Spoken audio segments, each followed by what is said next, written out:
call to order the study session of March 28th, 2022 at 6 p.m. All council members are present except for Earl, and he called in. So do I have a motion to excuse Earl Stewart from tonight's meeting? I make a motion that we excuse Earl Stewart from tonight's meeting. And do I have a second? Yes, Seconded. I'll second that. Motion by Councilmember Botetto and seconded by Deputy Mayor Hochstetter. All in favor? Aye. Aye. Any opposed? Councilmember Stewart is excused. So we are going to go right into our first study session business, and that will be Cultural Arts Commission 2022 work plan and budget. And who do we have? Oh, we have Lana Hoover, I think. Yeah, Mayor, I think we'll start with Mr. Windish for a quick introduction. Okay. All right. Mr. Windish, take it away. Thank you, Mayor and City Council. Good evening. Tonight we have a presentation by the Cultural Arts Commission. Should have Ben Haynes here from the commission presenting their work plan for 2022. And it includes the various projects they're going to be working on, events they're going to be working on, as well as the budget. So is Ben available? He's not here yet. It looks like. He just joined, so here he is. Oh, he did. Okay, there he is. And I believe Ben's going to try and share his screen. If that's not working for him, I can pull up the presentation as well. I'm going to try. Let's see. Welcome, Ben. I just made an introduction for you, so you can take it away when you're ready. Thank you.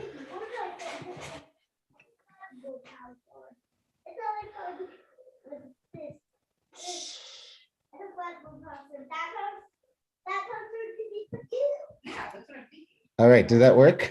Yeah, looks good. Okay, so thank you. Like Ryan said, we just want to go over the plans for the 2022 and the revisions to the budget that the committee made to support those plans. I just have a little slideshow, and then there'll be obviously time at the end for questions and feedback. Sue, do you want to, if I run the slideshow, do you want to do most of the talking? No, go ahead, Ben. Okay. I guess I'm running this. Okay, so the commission, there's the commission member, the current commission members, and just the summary of what the commission does from the municipal code.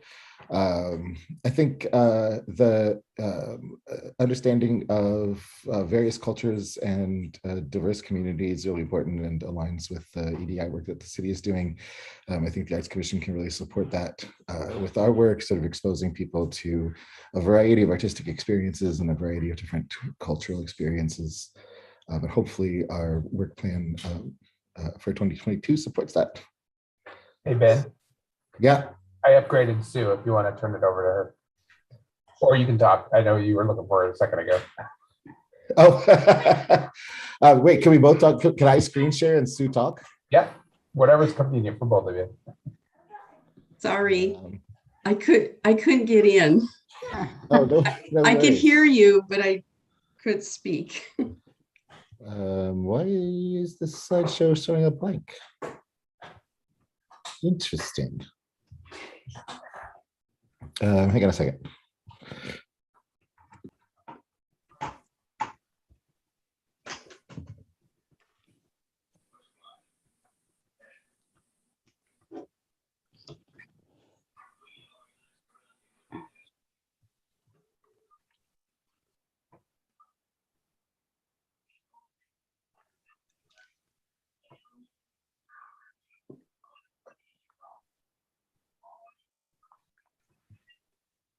I could sing.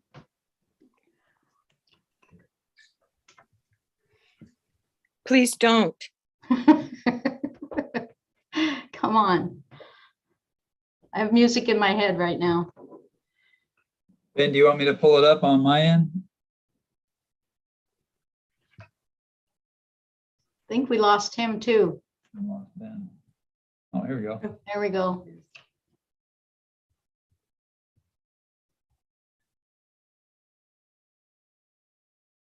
Okay, let's try again. I think I got it now. Okay, so let me just go back to where we were.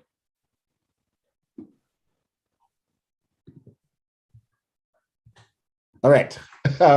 Sue, do you want to take over for the talking, and I'll do the slides. You can just tell me Okay. when to go to the next one. Okay, that sounds good. Well, right. let's start with the 2021 projects. First, we had the Chalk Art Festival, which we did as a hybrid. And we're hoping to do that again this year. That is our plan for this year. But that was one of our events, was the Chalk Art Festival, which people seem to really enjoy. Next.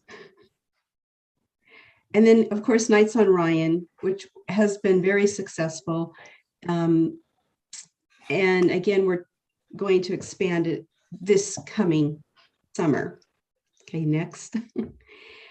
We're very proud of the murals that we've brought to Sumner, and this is the West Side one, which I know all of you are familiar with. And then we have the next one on the next to the food bank. And then, of course, the Loyalty Park one, which is in conjunction with Rotary, because that is a Rotary building, and so that's with them. You can see these are our expenses for 2021. And I won't talk to it. You can read that.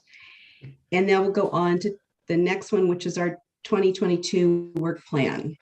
So 2022, I think for the first time in a few years, looks like a more usual Arts Commission work plan. We've got Music Off Main coming back, which is a big sort of signature event. And maybe things are not quite normal, but they're moving in the right direction. And hopefully 2022 we'll be able to bring people back downtown to experience the arts. Mhm. First and foremost, we have our community events, and like Ben just said, we have Music Off Main, and this year we're bringing 3 concerts. 2 will be at the Lucy Ryan Park. That will be July 15th and July 22nd. And then we will have a other concert on Saturday, July 30th at Loyalty Park in front of our new mural. The other Nights on Ryan, we are moving from 2 Nights on Ryan to 4. And we're trying, so of course, the location is different this year, but we're trying something different. And we'll have the concert on July 15th going on at Lucy Ryan Park, and we'll have Nights on Ryan Street. So we'll have 2 events very close together, both July 15th and July 22nd. So that should be exciting. Then the other 2 Nights on Ryan will be August 5th and August 12th. I think Nights on Ryan not only has been really popular, even during the COVID years, but it's also a really good way to bring in some money for the commission, so that all of our work doesn't have to be funded directly by the city. We started out having vendors participate for free, just to sort of build interest and give people a chance to see that they can actually make some money selling at Nights on Ryan. But I think at this point it's been popular enough, and we've had vendors come back year after year, that we can start to charge booth fees that are more in line with other night market events in the area, still cheaper than others. So hopefully we'll be able to have a pretty easy time getting vendors to participate. Which direction do you plan on expanding? You mean for Nights on Ryan? Yeah, We're expanding in that we're having 4 Nights on Ryan Okay. instead of 2. okay. And so, and I think at this time, and I can't say this 100%, I think we might be able to get a few more, well, compared to last year, we'll be able to get more vendors in. because last year we were very limited, so. And then Okay. be able to take up every 10-foot spot along Ryan, Right. and heading down toward the parking lot there. Mhm. Yeah. So that's what that's gonna look like. The other thing we're working towards is the utility box wraps, and we're hoping to complete 3. It'll probably be, our hope is, we're looking at maybe September before it actually happens, but we're looking at 3 wraps, and we have looked at the map, and I don't know that we 100% have decided on which boxes. I think we need to sit down with Public Works, and that has to be decided with the city. You can see there's the Chalk Art Festival, and again, I spoke to it that it will be virtual and in person this year, and that will be on July 30th. I think I have that right.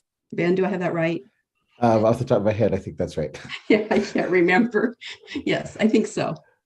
And so those boxes in the picture are actually from Bellevue, but there are other communities in our area. Auburn, for example, Tacoma does it. They've been really successful with these utility box wraps, and have continued a wrap program, wrapping new boxes every year. So we're looking forward to that. Partnerships. Every holiday, or every holiday, we join with the Rotary and do the holiday decorations in downtown. That's one community partnership. And then the other one, we're working, I guess you would say we're working with Sound Transit on the art installation that will go into the bus station, excuse me, Sound Transit Station, car garage, I guess, yeah, that's what we call it. And we got to meet the artists. We got to see some potential art, because nothing, of course, is for sure yet. And we did that just a couple meetings ago, and that was really exciting. So here are the dates. Yeah, here are the dates we're talking about. So the 2 nights on Ryan coincide with the 2 music off mains, and then the Chalk Art Festival with the music at Loyalty Park. And okay, excuse me. I'm looking at the Chalk Art Festival, and we have it down as Saturday, August 6th. I believe that's supposed to say Friday, August 5th. I'm sorry. I don't have the notes in front of me, but I need to go back and look, because I thought it was Saturday, July 30th. We were going to do coincide with the music off main. Oh, Right. you're right. Yeah. It is. Sorry, Yeah. that was my fault. Okay, I just want to be sure, because we went over and looked at the sidewalk around Loyalty Park, and Emily felt that the sidewalk was conducive to having chalk there. So we were going to run both of those together. The Chalk Festival, but in the afternoon part of the afternoon, and then the concert Saturday night. Okay, so here's our budget. And So this we was, go, no, yeah. I was going to say, this was an unfortunate surprise after we'd already budgeted out for the year. Just with inflation and with the price of everything going up, it turns out that the sound system and stage, which we had estimated based on previous years, it came in from the vendor that we've used for years. It came in at more than 3 times the cost of the last time we did music off main.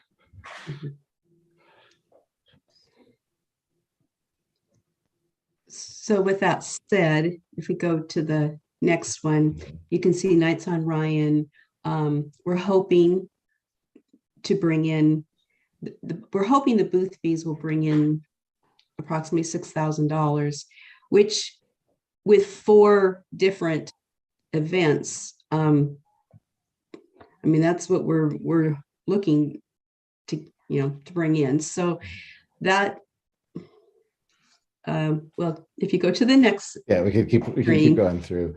yeah, The Chalk Art Festival, honestly, we're not sure how many entrants we're going to Mhm. get, but I think $450 is a reasonable estimate. Right. And then And- utility box wraps and the holiday decorations are there. Mhm. The utility box wraps, the stipend, we were planning on $500 per wrap for an artist stipend. So here's the total. And because of that increase in cost for the sound reinforcement and the stage, it does go almost $2,000 over our remaining budget for 21-22. Right. We could talk a little bit about our plans for coping with that. I think it's Okay. on the next slide. Mhm. I just wanted to add real quick that due to the construction proposed, the project at Heritage Park, that is why the commission has looked at other locations. Obviously, Music Off Main has been held at Heritage Park for many, many years. So I just kind of wanted to speak to that, to say that they didn't choose the locations because they wanted to go somewhere else. It was kind of something where we advised any applicant this summer that could be under construction and to plan ahead for that. So that's why the locations are different this year. Yeah, And although along- oh, go ahead, Ben. hopefully having that event at the Lucy V. Ryan Park will help cement the idea that that is actually a public park and a public space that people can spend time into. So I'll have, it would have been nice to do it in our traditional gazebo, but doing it at the Lucy V. Ryan Park has some benefits as well, I think. And because we're in different locations, both of those locations have no stage. They have no sound system, and we need the electrical. So there were unforeseen costs that came up because of the locations, and also like Ben had said earlier, the sound has gone up like you said, 3 times. So that just kind of tipped us over our budget with all of that coming together. So what we have thought about is, and let's see if I've read this, but so one of our proposals is obviously we are short money. So what we're looking at is taking the utility boxes out of our plan. And that would make up the difference, the 2,000 that we're short. That would give us, it would give us enough money to do everything. But we really don't want to take out the utility boxes because we know people have been waiting for those. We just would rather not do that. So we're kind of, that is, I don't know how, I guess that's how we're looking at, we hope we get lots of vendors, with the vendor fees, and we hope with the Chalk Art Festival we get, but still, even with those, we may not be able to make up the difference with the Chalk Art Festival entrance. So our only other choice would be to postpone the utility wrap project. There's some logistics that we could try to figure out with Nights on Orion, try to figure out how to squeeze more vendors into the space.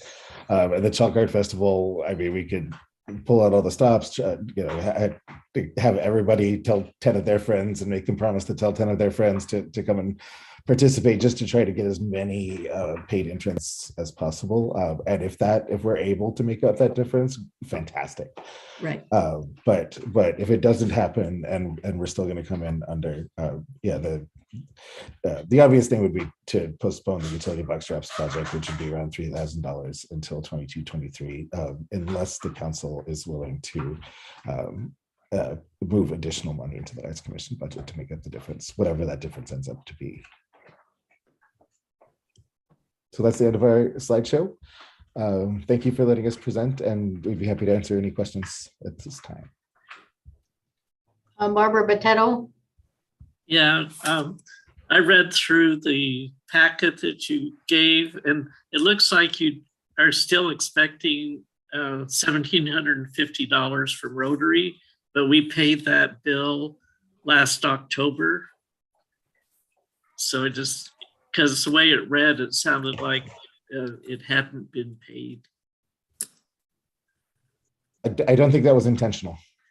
Okay, well, I Yeah. just, I'm, you so- know, I'm sorry if it looked that- that. I'm not sure how. I'm not sure what part of it looked that way. But no, I don't think we were expecting. okay, well, I just wanted, if that was part of the reason why you're, coming short of funds. So.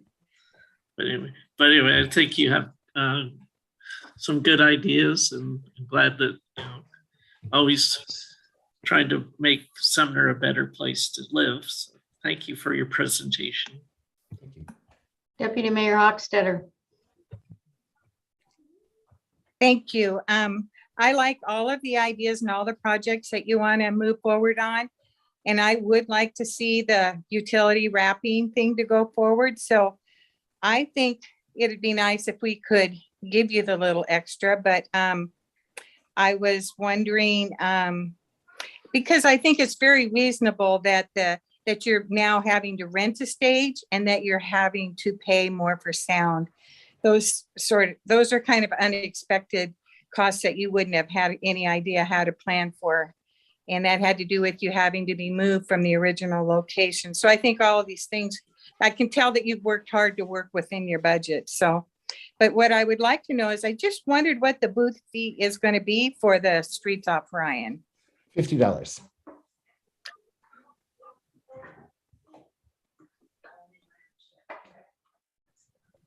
Yeah, I think the idea of you keeping it low and trying to get as much action as possible is really a good plan. So I think all the ideas you're doing are worthwhile. So thank you for all your effort. Councilmember Cole. Hi, I just wanted to say that I really love the murals. I see the one near the food bank regularly. I like it. I think great job. But then I have just one quick question because I'm interested in the Elk Art Festival. What is, and I actually have never attended. So what's the entry fee? And can you explain a little bit about how that works? You want to take that one, Sue? Yes, I can.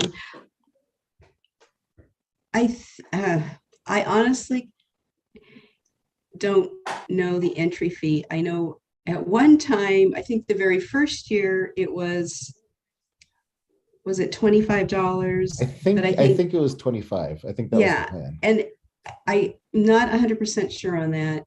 And the idea, last year, of course, we did the hybrid. The very first year we did it,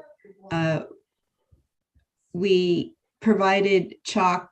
We used Heritage Park, and everybody came down in the morning, and they each got a square, and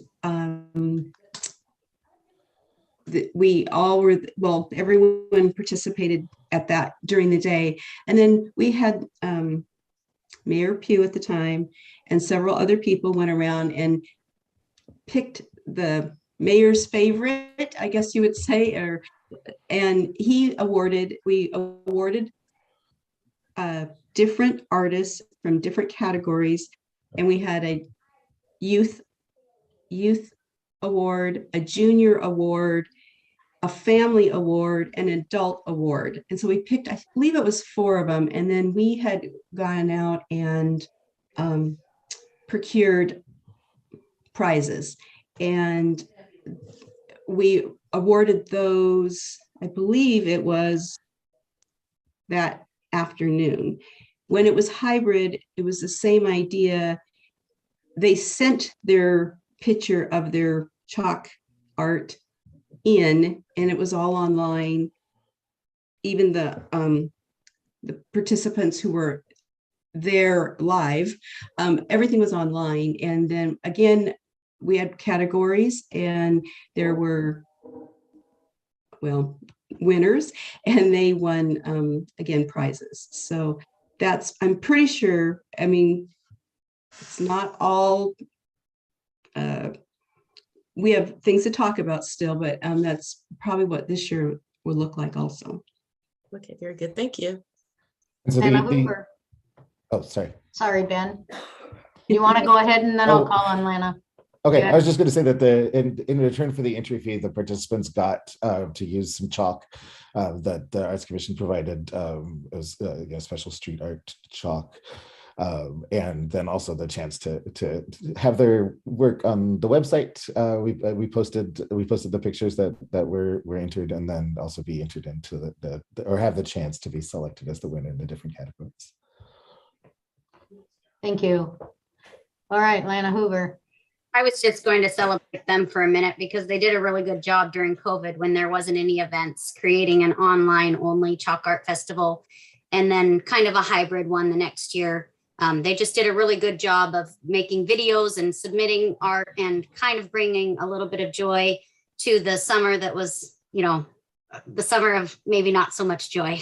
So I was just going to kind of add that on because they weren't talking themselves up enough. Thanks, Lana. Thank you. Councilmember Brown. Oh, you're muted. There you go. Sorry, It's I okay. appreciate everything you do, but I have a question. The music concerts usually have a large crowd. Why did you choose Lucy Ryan Park over Rainier View?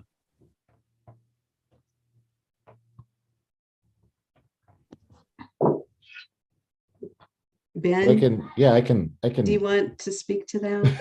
I can speak to that. Part of the reason was that they're in combination with Nights on Ryan. And had we done it at Rainier View, the thought was that it would be difficult to get people. So there's an overlapping audience, and it would any people that decided to spread out a blanket and enjoy the music at somewhere like Rainier View Park would not be people that were attending the Nights on Ryan. So by having the music at the Lucy V. Ryan Park, right across the street, basically from Nights on Ryan, we felt it would reinforce attendance of both those. The same people could attend one and then go attend the other. The space was an issue, and the park obviously allows for more space. So what we expect to be the biggest draw is scheduled for that last performance at Loyalty Park. All right, thank you. Anybody else have questions for the Arts Commission? Thanks for your display tonight. I really like what you put together. It was really easy to read. So I appreciate that. So Thanks, Mayor Hayden. yeah. Anything else? Jason, do you have anything? All right. Thank you very much, Arts Commissioners. We will see you around town. Thank you for having us. Thank you, Mayor. Thank you very much. Bye. Thank you. Okay.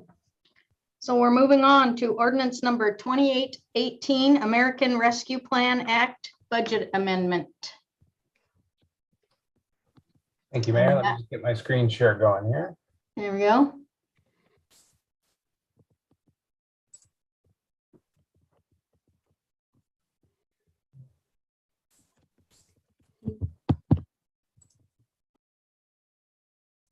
Okay, I think you're seeing the right screen now.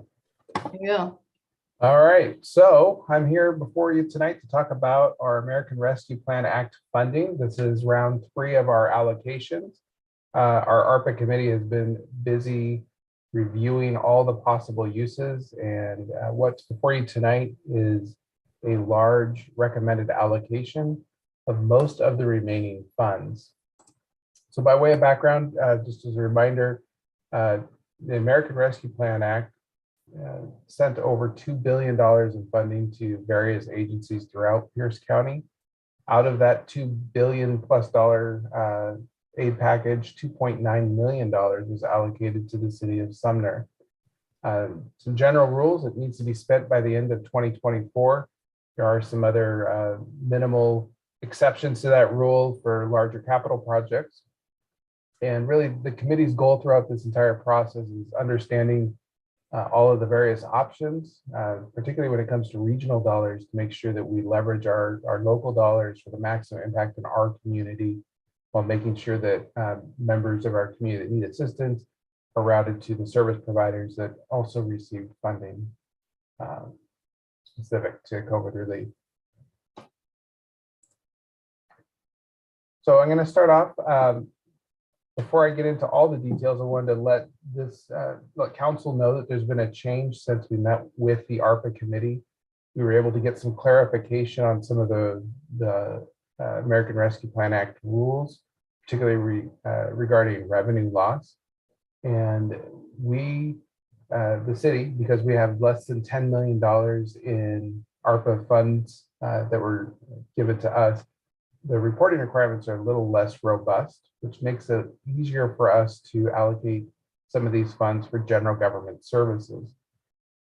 That being said, staff is still recommending that we track all of the allocations by the same categories that the American Rescue Plan Act uses for transparency purposes with the public, because people, entities that receive more than 10 million definitely have to tie all of their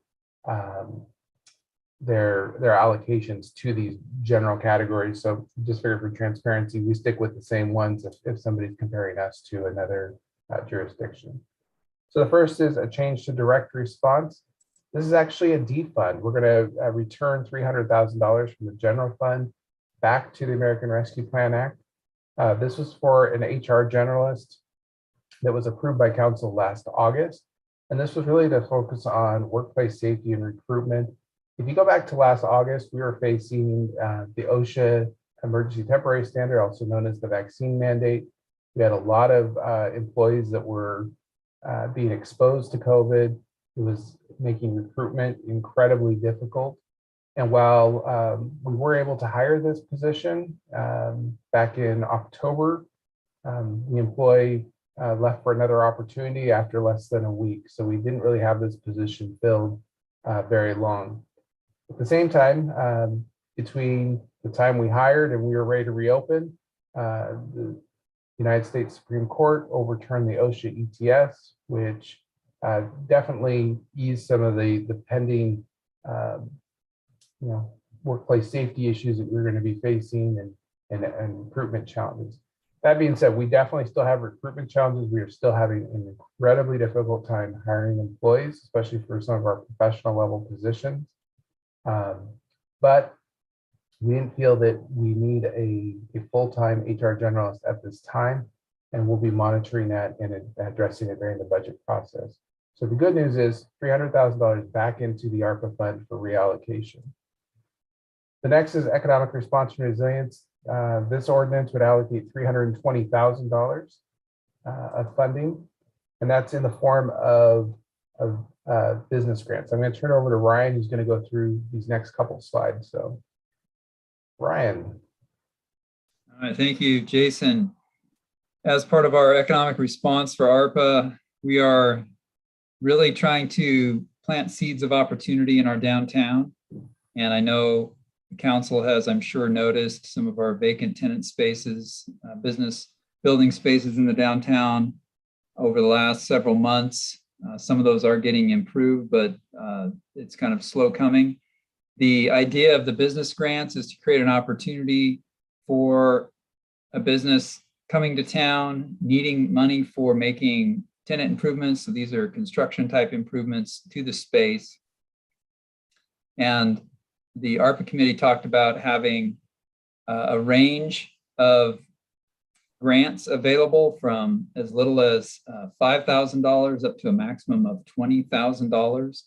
So conceivably, if you had five $20,000 grants, you'd be within the budget here for $100,000. Again, the idea is that this is for women, minority, and veteran-owned businesses only. That's part of the ARPA requirements, and we would be structuring the grants to allow for those in the downtown to apply. It wouldn't just be for our historic downtown Main Street, but it could go down East Main Street as well. But the kind of the points, if you will, would increase for being in the historic downtown. So that's the business grants. And then similarly, restaurants are in high demand. Every time we do a survey, as I'm sure council knows, what does Sumner need? More nighttime, evening restaurants. And restaurants also provide an incredible amount of leverage when it comes to economic development.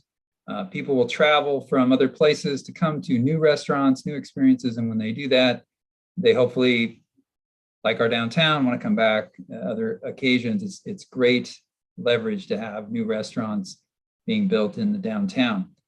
Restaurants are also super expensive to develop. So this grant would be two $60,000 grants to build out a space for a restaurant. Our understanding is it can be 350, 500,000 or more, depending on the type of equipment and how much. So the idea here, again, is to plant that seed for opportunity for minority women and veteran-owned businesses to establish a restaurant in downtown. And the other need that we have in Eastern Pierce County, and we've talked a lot about food trucks over the last couple of years, and a food truck needs a commissary kitchen in order to operate. A commissary kitchen is basically a commercial kitchen that has all the proper sinks, it has the equipment, it has coolers, refrigeration, place where they can get fresh water, a place where they can dispose of their gray water, their wastewater, and they're required for most food trucks to operate. They have to be operating out of some type of a commercial kitchen. And so the idea here is to partner with either a person who wants to run a commercial kitchen or has a commercial kitchen they want to expand, or partnering with a building owner who may want to house the commissary kitchen in their space. And again, this is seed money because the more we have opportunities for food trucks, the more opportunities you have for entrepreneurs who are trying to get into that industry, have the ability to be there and be in the community. The other thing that we've talked about is, well, actually we talked about that and then now we're not talking about it. So anyhow, this would be a business grant for developing a commissary kitchen in Sumner. Thank you, Ryan. The next category is infrastructure investments. This would allocate $1.5 million to two projects. The first one is park restroom improvements, and this would install a Portland Loo style restroom at Loyalty and Rainier View Park. This would replace the portable restrooms that are there now, which so this would be a long-term solution that is open year-round. Also provides the ability for hand washing, for sanitation and hygiene. If you're not familiar with the Portland Loo, this is a picture of that.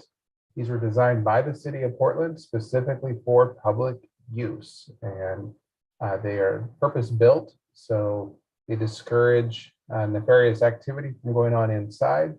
They're easy to clean, and they're in use all over the country currently. This particular one that you're looking at right now is on Whidbey Island. This one is in Ballard up in Seattle. And then the inside of them, very basic, but they do provide obviously a toilet, trash receptacle. You can get a baby changing station in them, etc. And then the outside is where the hand washing happens. And you're probably wondering, why is the hand washing outside? The hand washing is outside, to turn the restroom over faster so people aren't in there for long periods of time. Plus, it also discourages people from, taking, bathing inside the bathroom. The next allocation is for the Kincaid Cherry Pedestrian Plaza. This is the Lunar project around Heritage Park. It's $500,000 to support the water utility costs. A little bit of history. You may recall that the original plan was to upsize the water mains on Kincaid Avenue in support of the town center plan. As we went through the Main Street visioning process, we saw that, hey, there's some cool things that are planned for Kincaid and Cherry Avenue.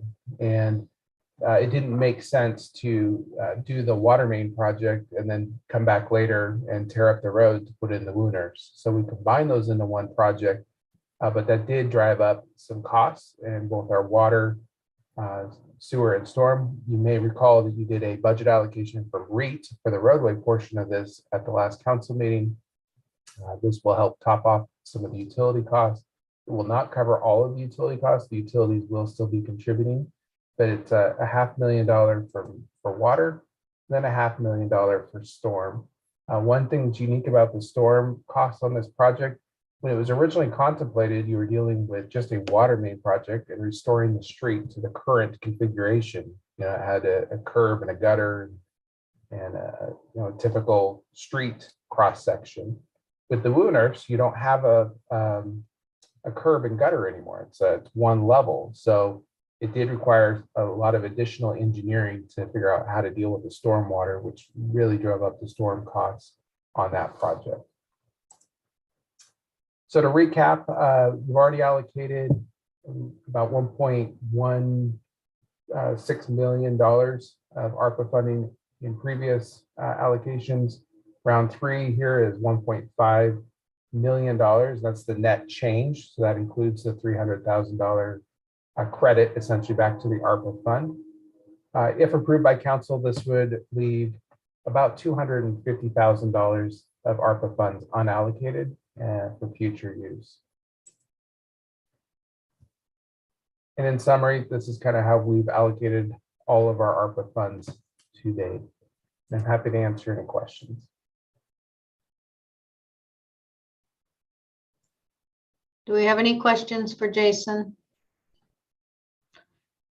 Councilmember Brown. Yeah, Jason, the restrooms, is it 1 unit for each? Thank you, Councilor Brown. That's a great question. Yes, 1 unit at Loyalty and 1 unit at Rainier. And I forgot to mention that staff's recommendation on Rainier is to wait until next year and pair that with the installation of the covered play shed. So it's one time of construction and mobilization, etc. All right, thank you. Councilmember Reed. Thank you, Mayor. I just wanted to say thank you. Having gone through this through committee, there's a lot of information and a lot of different asks. And I think the committee did a nice job coming together on some vital items that the city needs, but is also in line with the intent of the ARPA funds. So thank you to everybody for that. Councilmember Botetto. Yeah, I was just wondering if you could put that last slide. Yeah, no, this one, yeah, because there is an awful lot that is going to be a nice addition to the city and good use of the funds. So thank you. Definitely. Any other questions? Councilmember Botetto, did you have another question or are you done? Oh, Okay. I'm done. Okay. Didn't lower my hand. All right. Looks good. Nice work, people. So if that is it for rescue plan, it looks like. Mayor, I believe Councilmember Cole has a question. Oh, there she is. Yes, I Councilmember just- Cole. Thank you. One quick question. So with the grants for whether it's restaurants or for the minority and veteran and women and veteran-owned businesses, how do you advertise that? What's the plan for advertising? We will be putting that out through all the channels that we have. The e-news, the weekly e-news. We will be coordinating also with the Puyallup Sumner Chamber of Commerce, make sure it's in their publications and emailed news. Probably also working with the Economic Development Board of Pierce County potentially. Just all the avenues that we can. We'll be putting out the word, working with Sumner Main Street Association, make sure their members are aware. So, and happy to take any suggestions if you're thinking of something we're missing. Okay, none off the top, but if I think of some, I'll let you know. Thank you. Good question.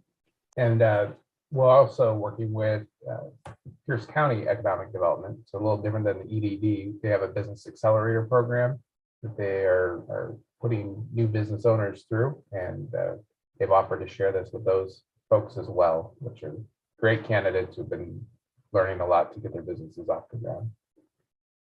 This is coming back to council for consideration next Monday. And so if you have any questions between now and then, feel free to reach out. Thank you. All right. Moving on. Multifamily tax exemption for affordable housing. All right. All Jason, right. you want me just to roll with this? Yep. Okay, fantastic. So this is council's, I believe third study session on the multifamily tax exemption program. And I'm going to go ahead and share my screen. What I want to present tonight are some options, because I know there's been a lot of discussion, a lot of great questions around this. And I'm just going to go through some slides here and come up with some options that I want to hopefully get direction from council on, so we know if we're moving forward on this and to what degree we're moving forward, if we are moving forward, which I hope is the case. So just a quick refresher, multifamily tax exemption is a expansion of it, because we already have a multifamily tax exemption program for the town center area right around the train station and the historic downtown. And this would be an expansion of that area. And it's highlighted as an action in the 2021 Housing Action Plan. Like I said, we've talked about this a couple of times earlier, and I'm presenting options tonight. A lot of the discussion we've had is centered around how much uncollected tax revenue there would be if you had a multifamily tax exemption in place. And the 12-year exemption would be for those providing at least 20% of the units as affordable to low and moderate income households. And as we were going through the housing needs assessment, working through the housing action plan, it was apparent that based on 2019 data, 37% of renters were considered cost burdened in terms of how much rent they were paying. That means they're paying more than 30% of their monthly household income towards housing. And I don't know if any of you have seen the article in the paper on Saturday, but it talked about how much rent has gone up by zip code. And they even highlighted Sumner. They said our rent has gone up 70% year over year increase for the median rent in Sumner. It's now at about $2,500 a unit. So that's showing you, I mean, we know it's gone up a lot. That's a ton. So affordability is an issue and a growing issue in town. Sorry, I digress from the tax revenue question. On this slide before you, it's a hypothetical development that comes in with land price at $1.5 million, improvement value at $9 million, for a total taxable value of $10.5 million. However, the improvement value, with the MFTE, only the improvement value would be exempt from the property tax for 12 years. And in the memo I provided to council, I put the numbers in there. This is a flashy graph showing how this works, but for the school district who have the largest percentage of property tax revenue coming through the levy, there, in this example, the range of loss in revenue would be between $55,000 and $58,000 per year. And over the total 12-year period, it's a little over $680,000. And we received a letter from East Pierce Fire and Rescue. The chief wrote us a letter asking for council to be aware that the impacts would be significant to them as well, which is on the order of $16,000 to $17,000 per year, and a total of close to $200,000 over a 12-year period of time. And so the total uncollected tax revenue in this example would be $1.4 million over 12 years. And reminding the council that once you get past that 12-year period, it all goes back on the rolls, right? So then you from there on, it's being taxed, of course, but the uncollected tax revenue for this 12-year period of time would be $1.4 million. for this one $10.5 million project. The 20-year MFTE, so the 20-year option requires that at least 25% of the units be affordable to low and moderate income households. And then it's intended to be a permanent housing, permanent affordable housing.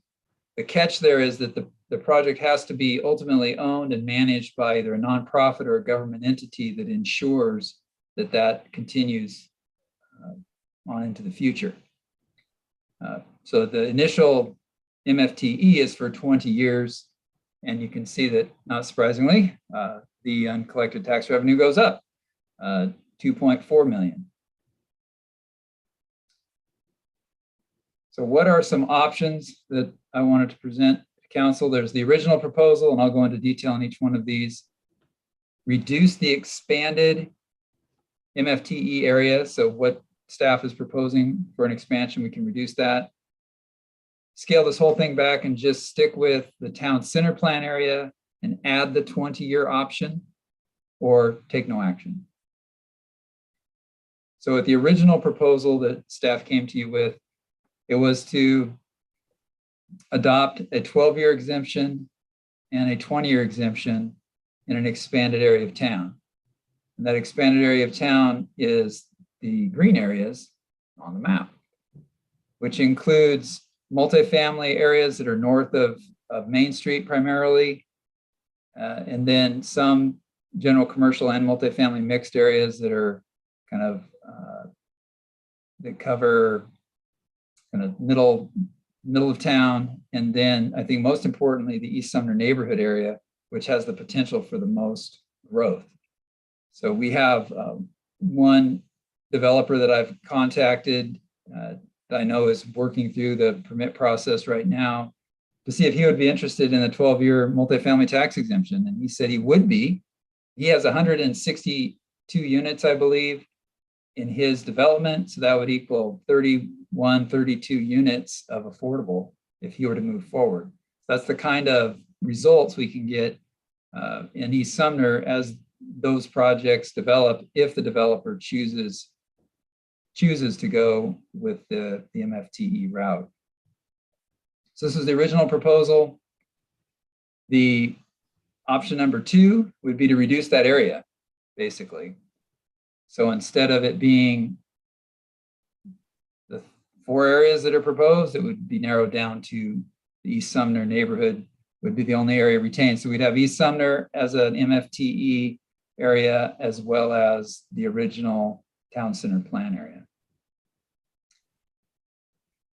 And then the third option, as I said, is to simply add the 20-year MFTE to the town center and not expand it at all. So you get the red X's through all the areas that would be potential expansion.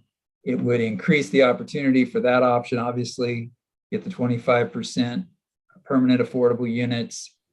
We still have some growth potential, obviously, in our downtown. So that could be a possibility. And then option 4 would be do not take action. And not taking action would retain the current MFTE allowance in our town center. It would create no further impacts on property tax revenue from the expanded area that we looked at, the area in green. However, I do want to say at the state legislature, every year we are constantly seeing, they know that housing affordability is a huge issue, and we're constantly seeing bills coming out that are basically top-down planning that are trying to increase densities, reduce restrictions on accessory dwelling units, and the multifamily tax exemption is, they've made some changes to it to try to make it more of the 20-year, they added the 20-year option, for example. But there's nothing saying that as we get further into our GMA planning, especially for the 2024 periodic update, comprehensive plan update, that we aren't faced with having to take another look at the MFTE. The reason I say that is because GMA was changed in 2021 that basically says we need to demonstrate how we are going to accommodate housing for low and moderate income households. In the past, the goal was to encourage the availability of affordable housing for all economic segments of the population. Now it's going to be much more specific about what tools we're using and how we're going to accommodate that. So I leave that open as, if it's a no action, we may be very well back here having the same conversation in a couple of years. And then finally, it reduces the chances for new affordable housing to be built during what's really a housing boom in Sumner. And the multifamily tax exemption is really a great incentive for a developer to take up that option and like I was describing, build considerable amount of units that are affordable for low and moderate income households. That is what I had for you tonight. Future ordinance coming back to you will be dependent on kind of the direction when staff receives tonight. Thank you. Okay, so do we have any discussion on this? So staff knows what direction to go. Councilmember Newman. Yeah, thank you. So, Ryan, I have a couple of questions, and one is just making sure I heard you correctly. So one I think you've already answered. When you spoke or asked if there would be interest with one particular developer, did I hear you say that they said they'd be interested in 12-year, or did they not specify? 12-year option. Okay, thank you. I remember like Tacoma dealing with an issue where I think they had a project or development that was going to be 20-year, but they had to switch it for 8 years, which is to the, somewhat benefit of the city. And so I'm not sure what the circumstances were, but I'm wondering if you have any idea, like where in other jurisdictions where this comes into practice, proportionally, what developers have been interested in terms of how, like percentage wise, how many 8-year versus 12-year versus what's the risk to us that are the majority going for 20 years. And so we need to take that in consideration, or are the majority going for 8 to 12 anyway? So it's less of a hit. Great question. I don't have the specific stats, but what I do want to say is the 8-year, what we're proposing right now is not to do an 8-year. The 8-year is for market rate. So that's for no affordable option, right? So 12-year would give you 20% affordable. And then the 20-year is really new. I don't know if anybody's implemented that yet. And the bar is pretty high when you want to make sure it's a nonprofit or government entity managing that. And the way I would see that in the future, honestly, would be that the SHAPE organization that it was just formed would be able to manage and take something up like that. They're decades ahead of us, honestly, in King County with the ARCH program up there, which could probably readily pick up that 20-year MFTE and start making it happen. But it's really new. It just got put in place and allowed for last year. So I don't think we're gonna have very many options there. I could go and talk to Tacoma about kind of the 8-12-year split, because they have a number of MFTE projects that have happened over the last several years, and they would be a good source for that. And I don't remember the details, and I can try and find out, but Tacoma also did like a more nuanced deep dive into their MFTE, like what was worth keeping, like all the parameters. They just did a deep dive into it, and so have I think fine-tuned their policies on it instead of just going with like sort of standard adoption package. So there might be some good information there. And I'm sorry, and I didn't make the call. I was wondering if you can go back to your slide and pull up the map. I was thinking about the difference between whether we just target downtown or allow something like citywide. And I am trying to, thank you. I am also trying to remember like what is allowed already currently in what kind of density or multifamily. First of all, those green spots, I'm assuming those are the only the other places in town where we currently allow for multifamily? Yes, correct. And most of this area is going to be 15 dwelling units to the acre or greater, excuse me, up to 15 dwelling units to the acre.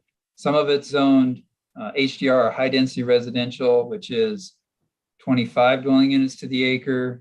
And then over in the East Sumner neighborhood area, it's as high as 40 dwelling units to the acre. So there's a range of possibilities. Okay, and the 12 years would require 20% affordable housing? Correct. 20% affordable to those earning low and moderate income levels.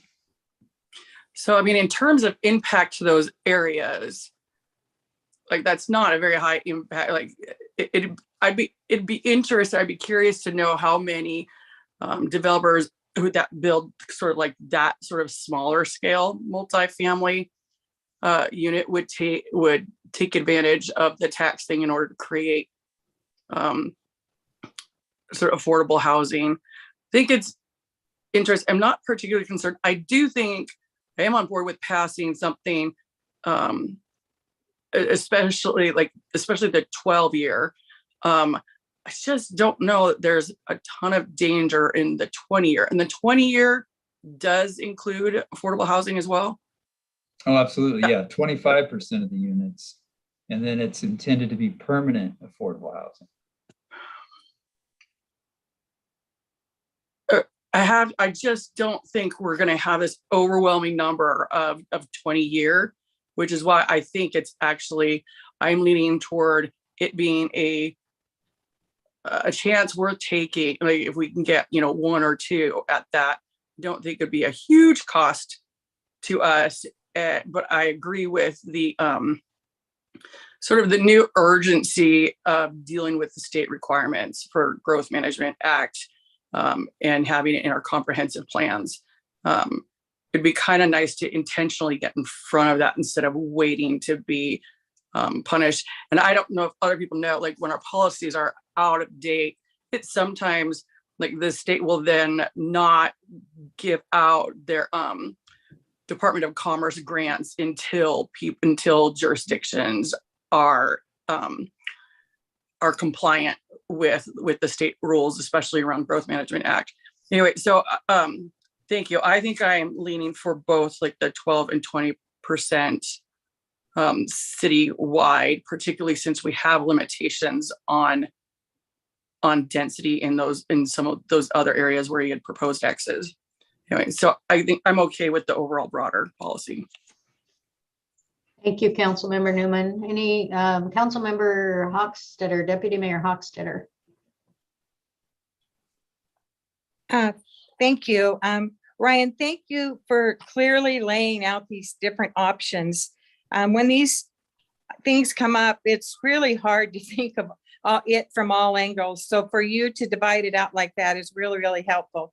I've spent a lot of time going over this, and I think the most favorable to me is option 3, and that's putting the 20-year in the town center, because that allows for nonprofits to come in, and then it provides 25% affordable housing, and they become permanent. And to me, that means a lot to have them be permanent. So I would go along with option 3. Thank you. Thank you. Anybody else? Councilmember Cole.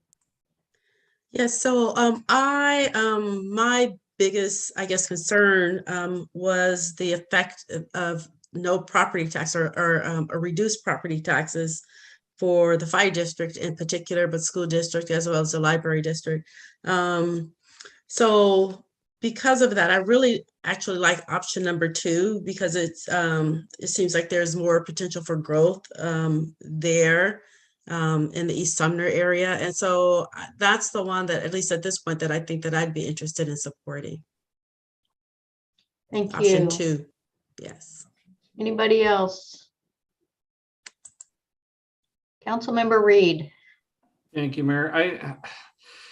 I'm between 2 and 3, because there's good arguments both directions. I know definitely the number one focus for me is the ability to build and retain in downtown or in the town center, which is kind of goes with either 2 or 3. 3 seems to fit better into for speaking for myself, it seems to fit better into what I'm envisioning. But my number one focus is the downtown center plan. Thank you. Councilmember Potato. Yeah. Well, it's so hard with all the slides coming and going, but I think 3 is probably what I would go for, because already in the East Sumner neighborhood, like a quarter of it is already built, or the Y's kind of filling up one corner. And then with the new apartments, do you know if any of the developer that you were talking to, Ryan, is he one of them that is building like across the street from the Y or in that area? He's definitely building in that area. He's going to build out the windmill property. Oh, the windmill. Okay. So he wouldn't be the same developer that'll do like directly across from the Y. No, I reached out to them, but we've been playing phone tag, so I haven't been able to connect. Okay. And then I also wondered, is this a way to incentivize people to consider the affordable housing or even to build in Sumner? Is it mostly so they will put in affordable housing then? Yeah, if they applied for the MFTE, the 12-year exemption, or the 20-year, but more than likely be the 12-year. If they're going to retain ownership of the units, they'd do the 12-year. They would have to provide 20% of the units as affordable, and they'd have to do. There's annual reporting so that you look at the incomes of those who are renting those spaces, and it is the best incentive I think the city can offer for promoting affordable housing. I mean, clearly, it doesn't come without a cost, clearly, but the idea is that there's a need, and it's obviously a policy decision whether you do it or not. But it's the best tool we have in the toolbox for incentivizing developers to come in and say, "Yeah, this works for me. I'm gonna build it." Okay, yeah, because definitely there is a need, and if the rent went up 70%, I mean, this was hard for people to pay for rent earlier, so it's really going to get tough. So I would go with 3. Thank you, Councilmember Potato. Councilmember Reed. Mayor, can I interject real quick? Yes. Councilmember Potato, can I clarify? I noticed on Mr. Windish's slides, option 3 appeared on 2 of those. Option 3 is the 20-year in the town center plan only. Option 2 was to reduce the MFTE just to East Sumner neighborhood. So can you clarify which one? It's 2. 2. Okay, thank you. Yeah, it's just hard when you see the slide and it's I don't have. Sorry about that. I agree. Thanks, Nick. All right. So my question, Ryan, and I know we haven't built a ton of apartments over the last several years, but do we have any tax exemptions existing that are due to sunset in the next, up to 5 years or so? No, the tax exemptions we have will not be sunsetting. Okay. So they'll continue to maintain those tax exemptions? Yeah, as an option. So in the town center, if a new developer shows up, wants to take advantage of that, they would have that option. Yes. No, I mean for existing units that are occupied now, ones that may have, were there any tax exemptions taken advantage of in the past that could be ending in the next several years? No. Okay, I know we haven't had a lot of them, so I wasn't curious. I wasn't sure if there were any that did apply. Okay, thank you. Anybody else have questions for Ryan or want to let their wishes be known? Councilmember Brown. Hey, Ryan, option number 2, is it only the East Sumner neighborhood, or is it, oh, it is. All right, I'm looking at the map, and there's no X through the town center. Oh, excuse me, Councilmember Brown. We'd retain the town center and it would add the East Sumner, option 2. All right, I like option 2. Thank you, sir. All right. Are we good? Does everybody? Jason, did we get everybody on there? I think. Councilmember Potato still has her hand up. So Yeah, I think she. follow up. Did you have more to add? No. So right now, this is scheduled to come back to council next week. for Consideration. Based on what I heard tonight, there's a slight consensus that option 2 is what you'd like to see proposed, and that would be for to retain or to actually add, I'm sorry, the 12-year MFTE to East Sumner neighborhood. So, Ryan, is that what you heard? Making sure you. Yeah, that's what I heard. All right. That's where we're at right now. Are we good with that? So we will Councilmember? prepare the Okay. ordinance as that, and if anybody desires an amendment, please reach out to Ryan as soon as possible. Great. If I could, in terms of process, sorry about this, but I need to double check. We may need to hold a public hearing for the East Sumner area to notify those folks before we move forward. Okay. So we do have to hold a public hearing. Obviously, it won't be next week. It'll be at the second regular council, maybe in April. So Sounds good. if no public hearings required, it will be on the agenda next week. Okay, perfect. All right, so we have no executive session tonight, and we're moving on to the city administrator report. Nothing tonight, Mayor. Okay, good. Any agenda setting, any council meeting calendar issues that we have to deal with? None? Okay, no committee meeting issues coming up? Nope. So that means we are going to adjourn at 7:13.